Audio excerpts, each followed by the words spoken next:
Well, I think most people that have read a word of me read Lookaway, Lookaway, and it was a utterly dysfunctional family, and I decided I'd top that. And so these people are even worse. It's the Costa family from Providence, Rhode Island. They began life working class, and Sal is from East Providence, and Lena, the mother, is from Fall River. And thanks to his great acumen at bonds and bond trading, Sal works his way up to where he's now the CEO of his investment banking firm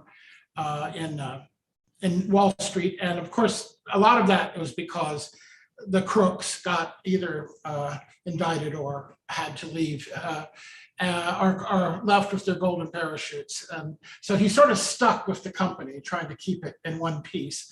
And he's worried about his kids. He's got to take care of these good-for-nothing trust fund babies that actually decided that now they had a life of leisure. They never had to ever come home.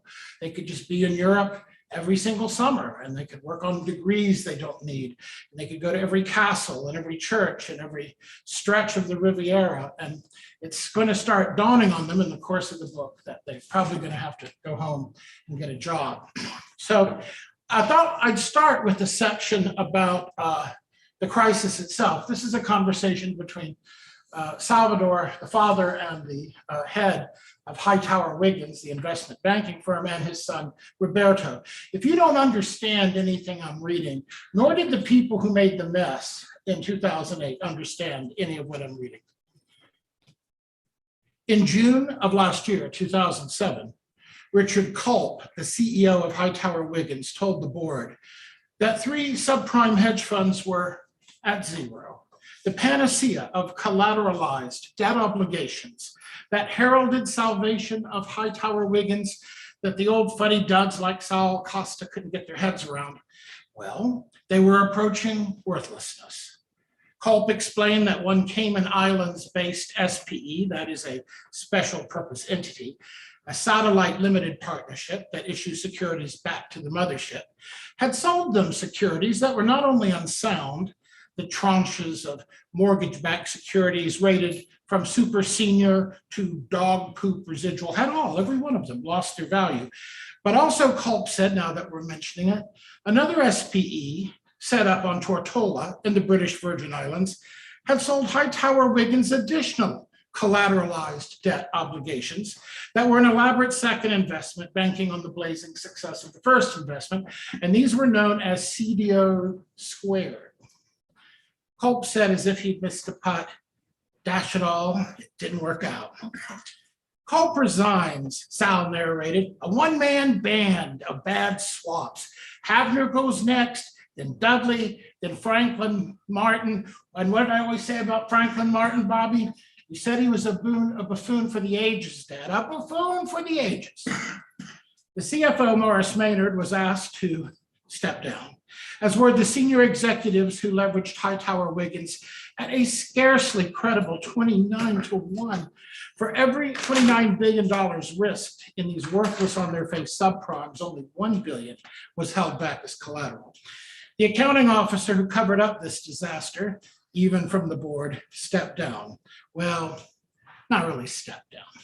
These gentlemen leapt from the turn of the 20th century building on William Street, launching from the spires and gargoyles of the 17th floor, floating gently to the sidewalk with their golden parachutes, with sapphires on top and a diamond trim, severance packages and lavish payouts, as their contracts specify, reimbursement of their losses, which took priority over investors' losses, and use of the corporate jet was cut off, naturally.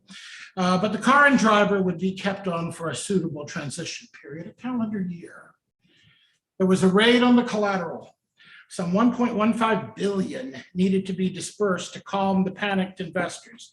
Of course, the suckers weren't actually offered any real money, but other financial instruments like some more CDOs that were lying around, real and synthetic, a showcase of fiduciary, flimsy, semi-illegal, possibly made up on the spot financial vehicles, pooled viatical settlement funds, foreign bank-backed promissory notes, securities composed of swaps of all varieties, mortgage swaps, interest swaps, credit swaps, money in a brown paper bag swaps, tied to forward rate agreements and insured by financial insurance firms who had not existed the month before. And having insured this mess, those firms offered additional securities that made money if they themselves defaulted, which top executives of Hightower Wiggins also bought for their own portfolios. Was this on paper? $1.15 billion wrenched from the collateral holdings of Hightower Wiggins, Bobby? What do you think? His dad asked. Dad, I'm going to guess no. Correct. It was borrowed. Of course it was borrowed. The firm just wasn't leveraged enough, apparently.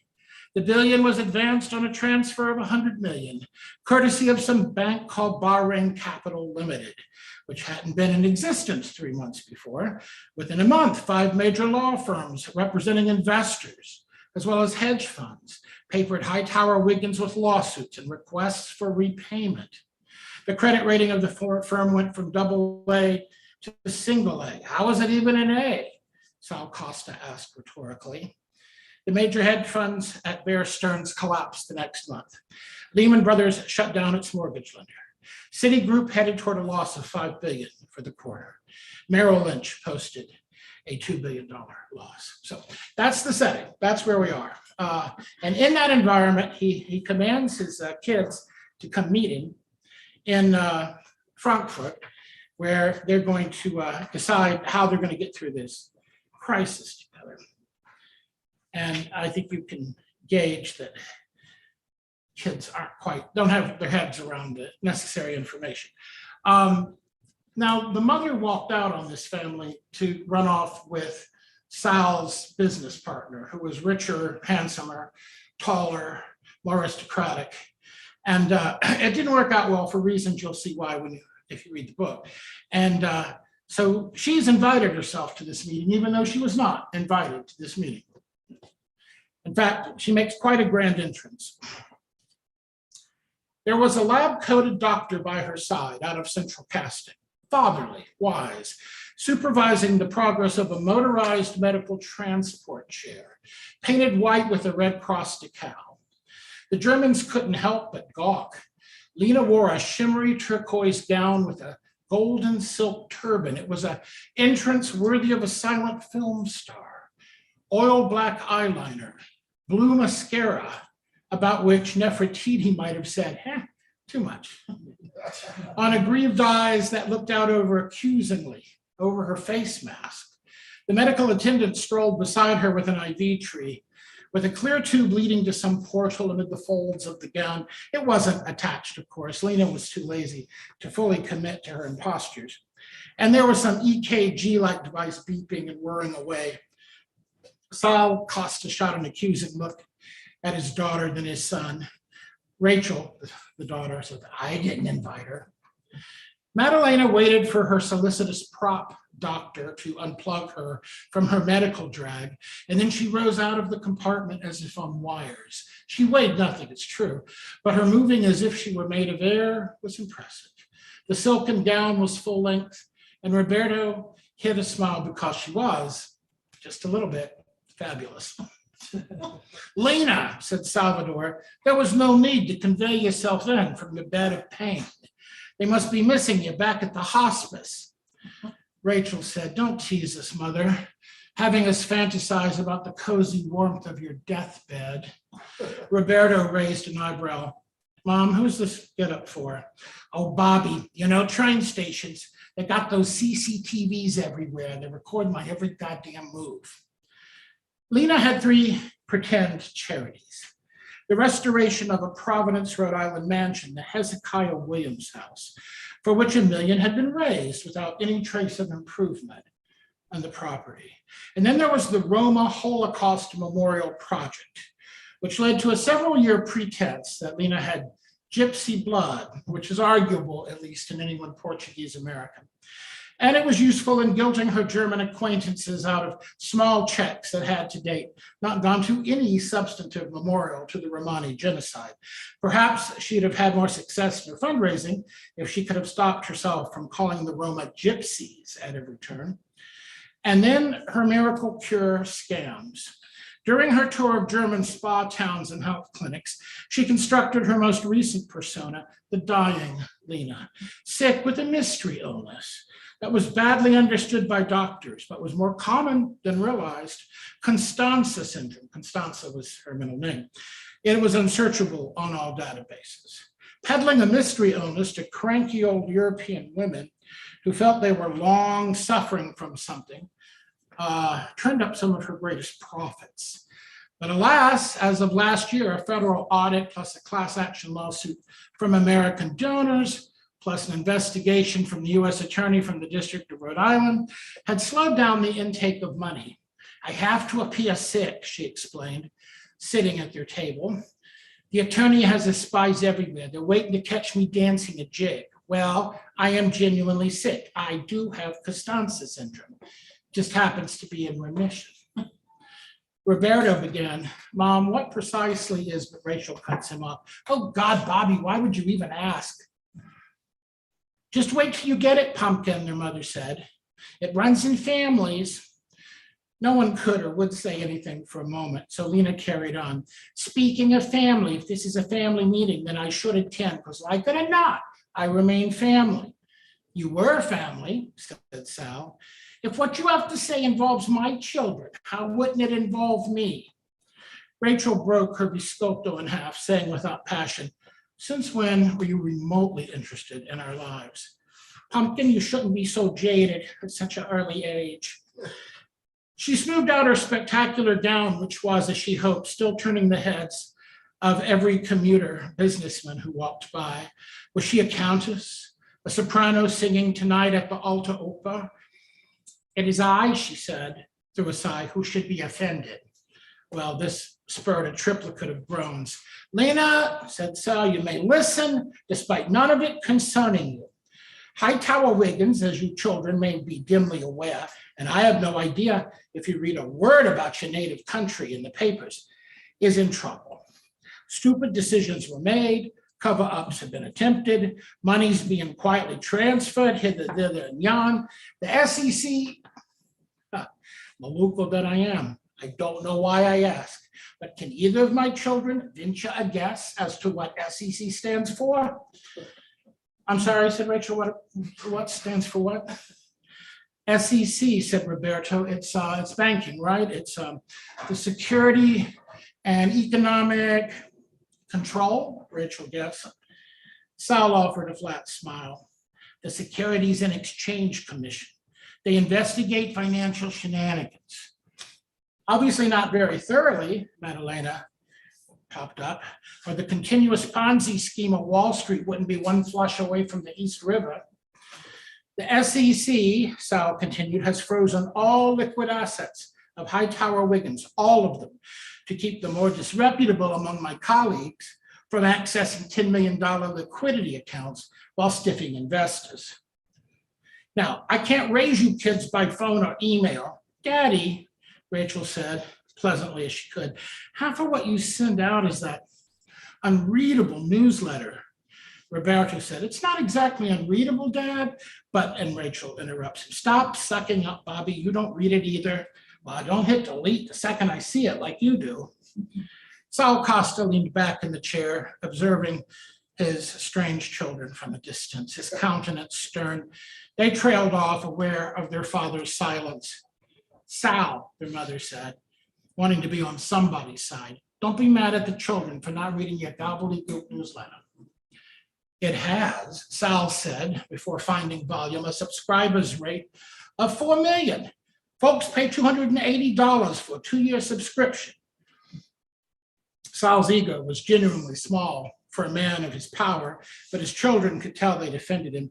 A number of people in the global economic community hang on its every word, he said. Sal began again. Along with the newsletter, I sent you with more vital attachments pertinent to your situation. We have a situation, Rachel wondered. A situation? Roberto asked.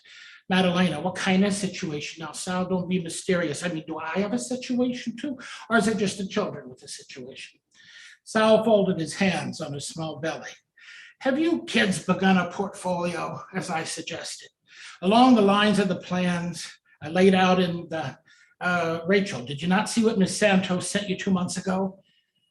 Dad, if I delete you on site, why on earth would I read something from Mrs. Santos? I laid out some very painless investments, all available in the online self-regulating accounts I set up for you. Sweet Jesus, have you even been to the site since I set it up? Roberto looked at the train station floor. I forgot the password. Rachel brought out. As for your money, of course, again, I'm beginning to suspect the answer to these questions before I even ask, but did you open accounts in the foreign banks I recommended so there could be an avenue through which you could continue to draw money? Roberto did remember seeing some email about that. It sounded like a good idea to circulate his money in the wider world beyond that Hightower Wiggins checking account, the single ATM card, an associated credit card, which functioned everywhere as he traveled the continent, but he hadn't done it. I have bank accounts, Madalena volunteered. I got bank accounts in 3 countries.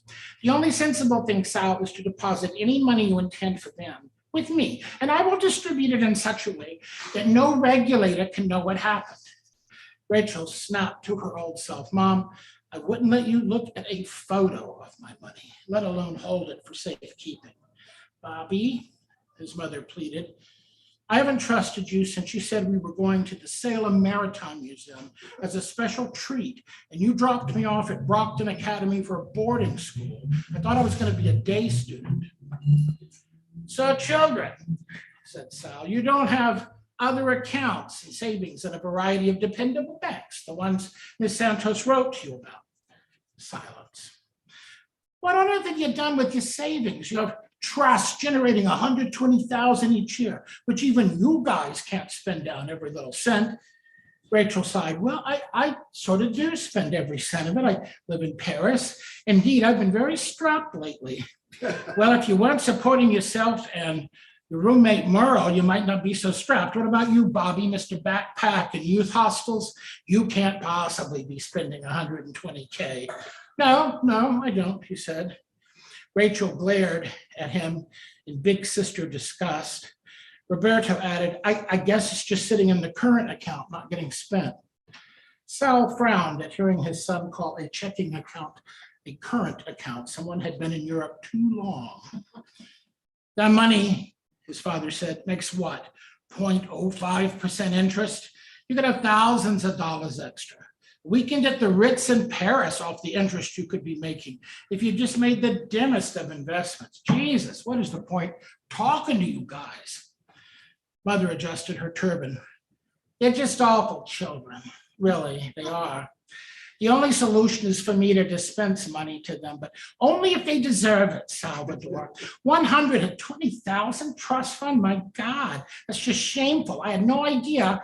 My children who tell me regularly they can't contribute a dime to their poor old mother in her illness. All this time we're living like Jackie Onassis and Scorpios. Stop babbling, Lena. Sal Costa put his briefcase on the cafe table and opened it, and he produced 2 envelopes, and from the 2 envelopes, removed what looked to be money orders. Rachel looked at the rectangular pieces of paper longingly. She attempted a smile, hoping to sway the father she used to have wrapped around her finger. Roberto expected the worst, that whatever money their father had prepared for them would have to wait until they jumped through all the hoops his assistant, Mrs. Santos, had held aloft. These, he began in a voice fearsome in its intensity, are teller's checks. They were for you to deposit in your happily waiting, long-established alternate accounts, money that could in no way be traced back to Hightower Wiggins and therefore could be yours, free and clear. But what I am now hearing is that you spoiled brats have only your checking accounts and ATM cards through Hightower Wiggins, accounts you can neither access, and if you could access them, you can't withdraw from them. Rachel, still trying to look light and charming, began, well, Dad, you could, yeah, just tell me what I could do, Rachel. Bobby, what do you think I should do with these tellers checks, which can now not be deposited? Roberto stirred uneasily in his cold metal cafe seat. Well, we can take those checks and open a new account today at the Dresdner Bank. Roberto pointed feebly to a bank kiosk in the train station within view, or Deutsche Bank. You won't be doing any banking business on a Saturday in Germany. And I don't think you could open an account in Germany anyway with this sort of teller's check. You need a wire transfer that showed the trustworthy source of the money. Plus, you need a German address. But Dad, I live in Paris, as you know. Never had a declaration of Paris living sounded so forlorn. Fine, no problem, Rachel. You just need a lawyer to attest to your identity. Well, Merle could, no, not a lawyer, not your law school dropout roommate. Madalena's color returned to her face. She must have thought victory was as close as it had been in years. Of course, I have a German address, children, in Cologne. My accounts in Milan and Guernsey would also work. I could deposit both orders into my passbook account, but Sal stood up and tore up the checks. Rachel gasped. Roberto stared in horror. Madalena looked like she might faint. Sal, that was money that, Lena, you're babbling again. Sal Costa slammed his briefcase shut, looked at his watch. As if by some magical dog whistle, Mrs. Santos and Sam, the intern, appeared from the Starbucks, ready to accompany him to the train bound for Zurich. Lena's handsome doctor stood behind them, looking on. And it seemed Sal Costa might walk away with no further explanation. But he turned and concluded, I have failed to make you kids decent, functional adults. I think I did a pretty good job raising you, giving you to all you all can need or want, even with your mother walking out on us. You children have become the worst sort of American rich kid flotsam, not even responsible enough to read a few emails, devote a few hours to protecting your money. You kids think somehow money's just always sitting around on a countertop. Zimbabwe, Cyprus. I was in Argentina where I saw money collapse for myself. The ruble tanked under Tsar Nicholas, $250 billion in today's dollars, wiped out in 1 week. And looky there, here comes linen. Hell, right here in this very city several generations ago. The most powerful currency of Europe once upon a time was being exchanged at 4.2 quadrillion Deutschmark to the dollar. In the Weimar Republic, money can disappear. He snapped his finger and dramatically it seemed loud enough to be heard across the Hauptbahnhof. Like that, everything I encouraged you to do in those newsletters, oh, not the newsletter again, Lena mumbled, and emails was to increase the odds that you might keep afloat in this crisis that's coming, in which the suspicion is beginning to dawn that there is 40-some, 50-some trillion dollars out there in bad paper. Most of it sold by Lehman and Bear Stearns and Merrill and Hightower Wiggins. And you couldn't even do me the courtesy of reading my warnings. And the joke is, the person you did the least courtesy to was yourselves. If Hightower Wiggins ceases to exist in a few weeks and the shares of the company aren't there to feed your trust, what happens to you layabouts? Rachel stood now. Dad, what do we do? Well, maybe your pal Merle can support you for a while. Fair is fair, right? Then his father turned to Roberto, looking a little more concerned. Well, I'll be all right, Dad. There are a million couches I can sleep on. Salvador Costa nodded. He gestured to Sam, the intern, and Mrs. Santos, and they turned and began to make their way through the crowd to the Zurich train. Roberto knew his father hated this. He hated all episodes of discipline or tough love when they were growing up. But the larger truth was that right now he did not have time for his kids. We better go after him, said Rachel. Their mother sighed, looking up at the pigeons squabbling in the great girder arches. Well, it's never worked for me, begging and lowering myself. How do you imagine, Mother, Rachel said, you could find possibly a lower plane to exist upon? No, don't run after him, Roberto said. Among other things, he didn't want to put on more of a show for Sam the intern. Bobby, the worthless son, who has to be paid off so he can go away and play in Europe with his mountain of money and keep out of daddy's hair while daddy saves all the financial institutions of capitalism. He saves the backbone of the Western Alliance.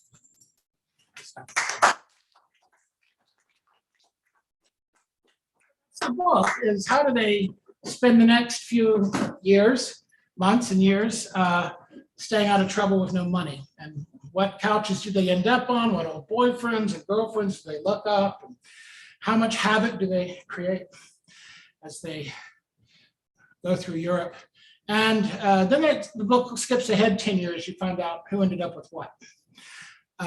One of the early reviewers said, and I wrote this before Secession ever came on TV, but they said it's like Secession as if the writers of Arrested Development were in charge of the scripts. I think that's the best review yet that we've had. How much time did I eat up? All right, so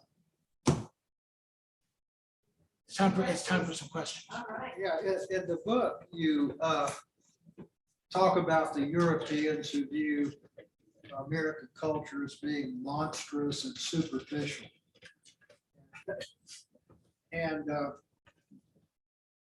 is that I've read your other books, is that in any way similar to what Hannah Arendt is saying about the banality of evil? I think I'm quoting her contemporary Kieran, I think he's Hungarian. He was a thinker, and he said, America's never been through anything.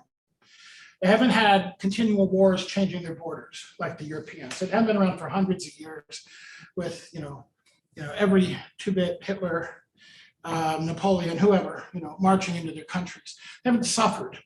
And they've had nothing but good luck. They had a whole continent to exploit and make money off of. And they don't know trouble. And therefore he said, we're monsters, we're immature. We're not, ready for any real problems. It seems like we may be finding some of those real problems at long last, but I think that's what's about. They think that we're lucky, stupid stepchildren of their culture. But they're perfectly capable of marching behind buffoons, Mussolini and then Berlusconi, and they have their own array of right-wing crazies. And you go on to say that it's no surprise that Trump is a personification of this. Yes, no, we're having our every dog has its day. Yes, we've been able to avoid someone who wants to be an authoritarian until apparently now. I read that beginning bit and part, all of that mischief, every one of those crimes and ridiculous financial vehicles, every single one of those came out of the newspapers. Someone did that, not Hightower-Wiggins, because I made up Hightower-Wiggins, that doesn't exist. But every one of those things, the pooled viatical settlements, all of that nonsense is stuff that people really did to bring things down. And I hear people say, oh, well, all the crooked lawyers and,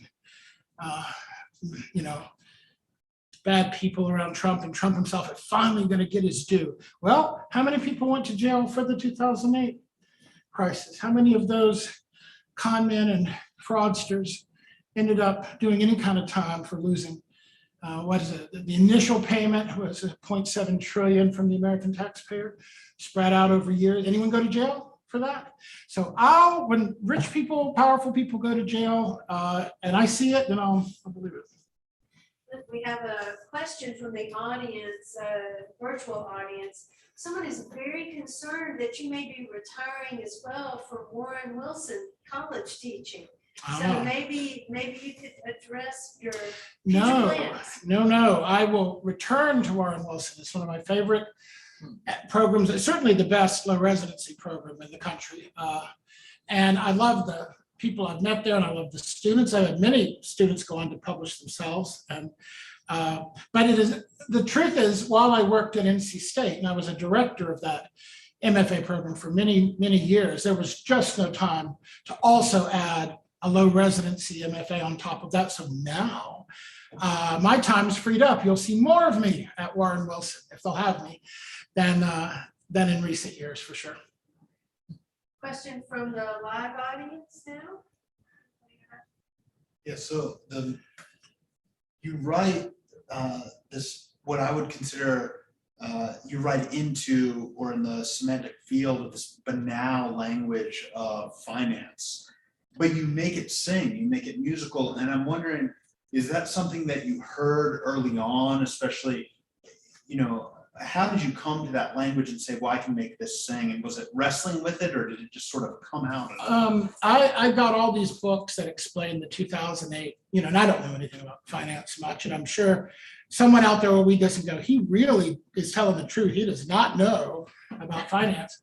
But I was struck by the cadences and the crazy sort of odd poetry of these explanations about what they had invested in, because you can't call things what they really are. You'd never spend a dime on them. They all have to have very fancy names. And so I thought there was a kind of strange play of language that just had accreted around Wall Street and business. It's always been I'm always fascinated by jargon. I like jargon of other careers. It's always fun to explore.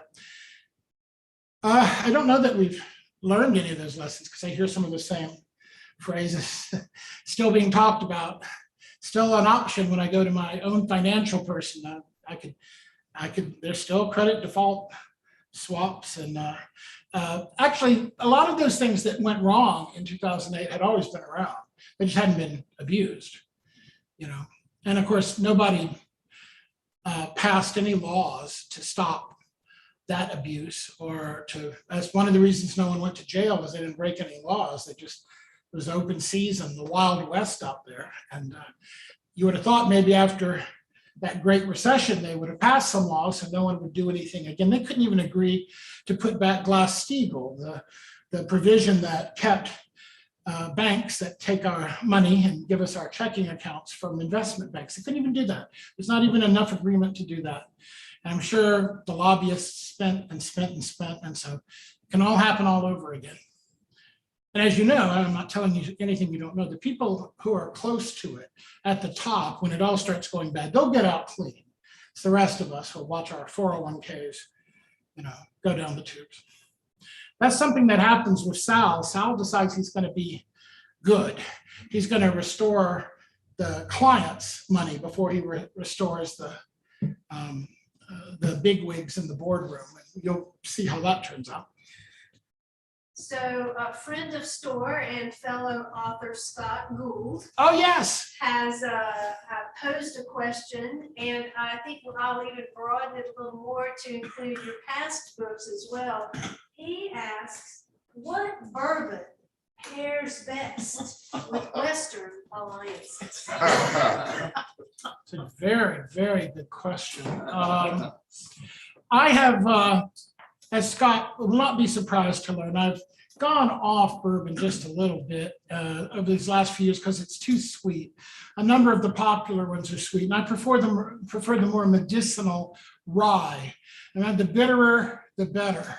I don't want any sugar or cherries or orange slices or sugar syrup stirred into my bourbon. I just clean out the run of bitters, put a little shake of each into there. And that's for me. So I'm really more of a rye person at the moment, but my friend Matt, who is here, actually two Matts are here. I discovered this thing called Chattanooga, Tennessee whiskey. It's an artisanal bourbon, and it's made obviously in Chattanooga by a bunch of cool kids who think they've got the best bourbon ever made, and they're right. It's very high strength. You got to dilute it with water, but I've never tasted a better one recently. That's the bourbon that goes with Western alliances. And when you're thinking about some of your past works, Lookaway, for example, is there a good pairing there? Well, I suspect that is, I'm trying to think what would be in Jareen's cabinet. Probably Four Roses, don't you think? Probably a standard, excellent, delicious bourbon without a lot of complication. I don't think she'd go chasing after some artisanal specialty, hard to get thing like I do. Well, another question about your travels and how they influence your writing. Certainly, if anybody has gone to your website, they see in your scrapbook, you have a wonderful array of photos, and you really do, and have for decades informed yourself that way as a student of travel and as a great traveler. So how does traveling inform your writing? I don't think you could write a book like this and not have traveled a lot like Roberto and Rachel have. In fact, the book has pictures, can't see from this far away, but Roberto would be in Regensburg, and he'd go to the Schottenkirche that has amazing mermen and mermaids on the front, and he'd take a picture and he'd send it to Rachel and go, ha, you haven't been here. And then she would go and say, yeah, but you haven't been to Murholt, which has even more. So they play this competitive game of who's been to the more exotic or hard to find, obscure medieval monument. And so I used my own pictures. And after a while, it must occur to the reader that I must have been just as fanatical as they are about seeing everything there was to see in Europe. I'll tell you, both, it's 2008 when the book is.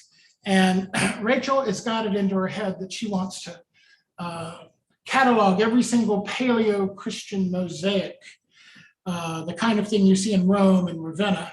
And Roberto is working on this master work that's going to be, I don't know, like a John McWhorter meets Marina Warner meets Barbara Tuchman meets, it's going to be just this ranging book that's going to explain everything to the Europeans about, European culture. And also, of course, the art and the architecture. And what neither of them realized, and I didn't realize it either when I was doing all this traveling and taking 1 million pictures, which now sit up in my attic in boxes. This is from the negative era. I wish it was digital, but no, it's all negatives that I have to hold up to the lamp and try to find when I took what. Anyway, I don't need to go online and provide a greatest hits of Romanesque architecture. At one point I did, but now anywhere I go, I can just type in this little village name or the Schottenkirche of Regensburg, and 100 pictures show up in Google Images. But that wasn't the case when they started. So they thought they were going to do this lasting, seminal, encyclopedic contribution to Western culture. And even within the years that the book spans, they realized that's probably not necessary. But I didn't think, I had that in mind too. I would venture up into these villages in the Pyrenees. You had to walk the last 2 miles on a donkey track. And here's an old, beautiful medieval church with griffins and dragons and things on it. And I'd take the picture and go, oh, this will be a big hit on my comprehensive website of all the obscure treasures of Europe. And I'm sure I could find that in 2 seconds now online. So they're a little bit misled as to how they might contribute to the Western world and its sum of knowledge. After a while, they give up. But I think that's a very young thing. I think my desire to catalog everything was just incredibly immature.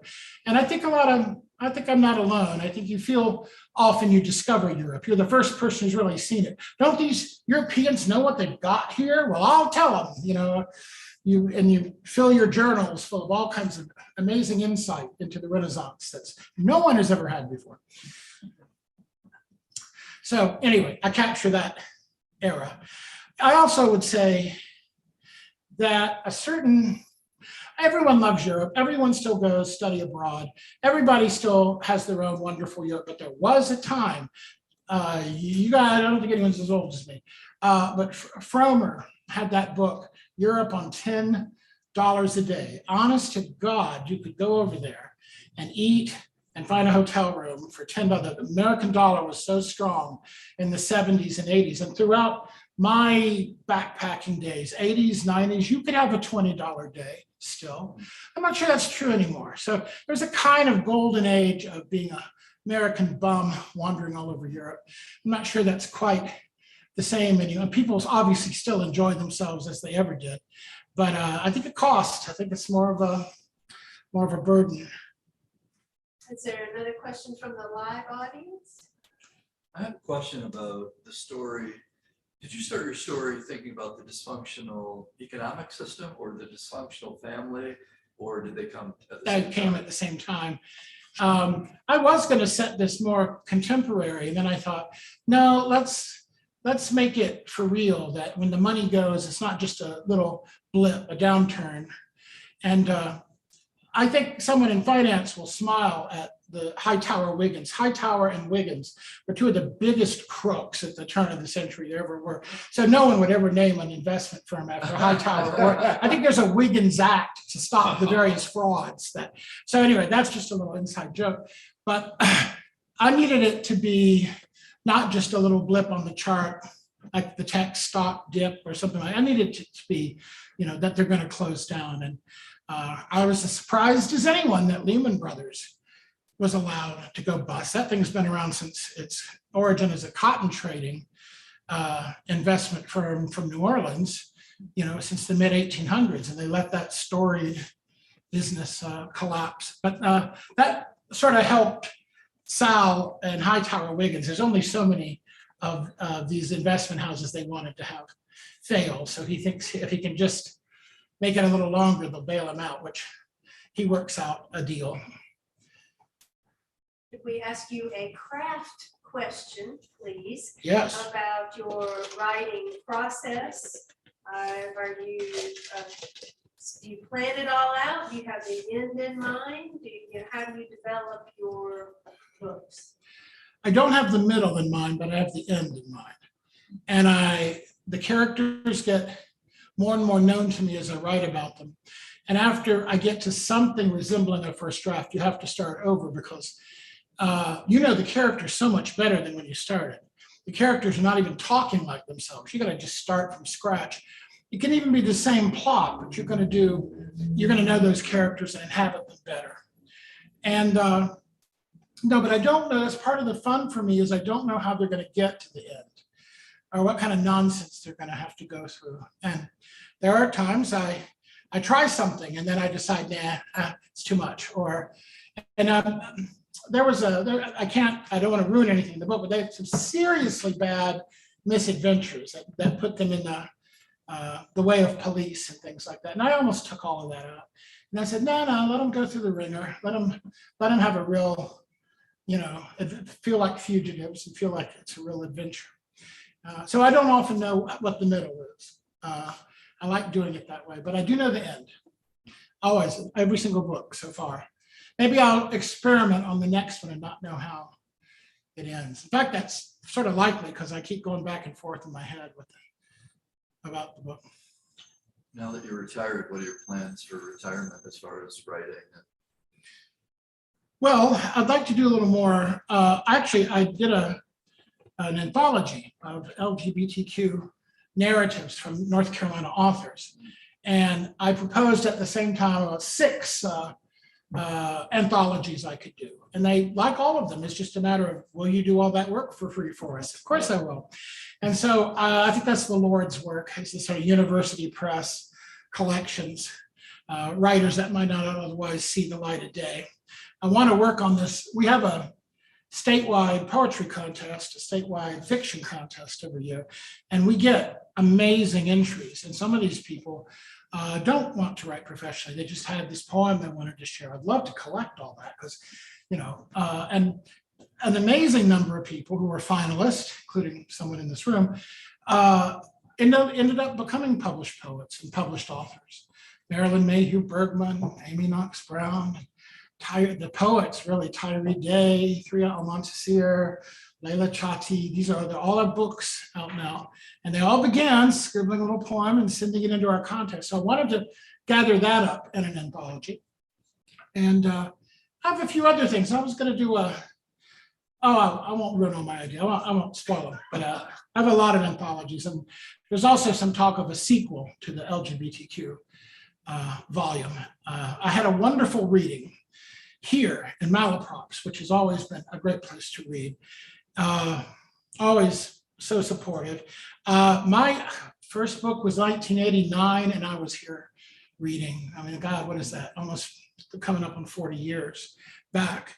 And this place has always been here for us writers. But I had a great reading with the anthology and got some of the other writers in the anthology to read as well. And I'd like to do all that again with different writers and different stories.